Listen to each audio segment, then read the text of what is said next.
अस्सलामु अलैकुम वरहमतुल्लाहि वबरकातुहू।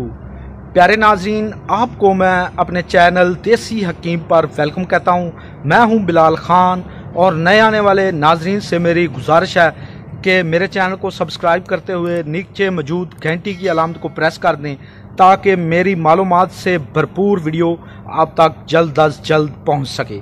तो प्यारे नाज़रीन, नुस्खे की तरफ चलते हैं। आज का नुस्खा जो मैं आपको बताने लगा हूँ वो बहुत ही आसान और फ़ायदेमंद नुस्खा है। तो इस नुस्खे को बनाने का तरीका ये है कि आपने कीकर यानी कि बाबूल, देसी कीकर की फलियाँ लेनी हैं। जो कीकर जिसके ऊपर येलो कलर यानी कि पीले रंग के फूल लगते हैं वो फलियाँ लेनी है, और फलियों को उस हालत में लेना है कि जब वो पूरी पकी हुई ना हो, यानी कि उनके बीज अभी पके ना हो, उनमें पानी भरपूर हो।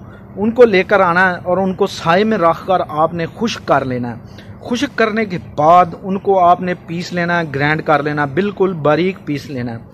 तो उसको आपने इस्तेमाल करना है जो मर्द हजरात हैं उनके लिए, कि उनको जो मुख्तलिफ जिनसी बीमारियां होती हैं, जैसे कि उनको अतलाम होता है, पेशाब के बाद और पहले जो कतरे आते हैं, और मुख्तलिफ़ किस्म की जो जिनसी अमराज हैं वो ख़त्म हो जाएंगी।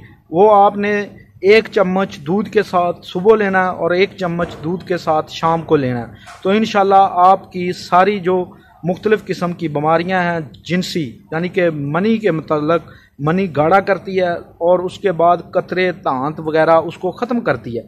तो औरतों के लिए जो लकोरिया की बीमारी, जितना भी पुराना से पुराना लकोरिया हो वो ख़त्म कर देता है। और औरतें भी 1 चम्मच सुबह और 1 चम्मच शाम को दूध के हमरा इस्तेमाल करें। इंशाल्लाह आपको बहुत ज़्यादा अच्छा रिज़ल्ट मिलेगा। और आप नीचे कमेंट सेक्शन में ज़रूर बताइएगा कि हमारी वीडियो आपको कैसी लगी। और आइंदा वीडियो तक के लिए मुझे इजाज़त दीजिए। अल्लाह निगहबान, अल्लाह हाफिज़।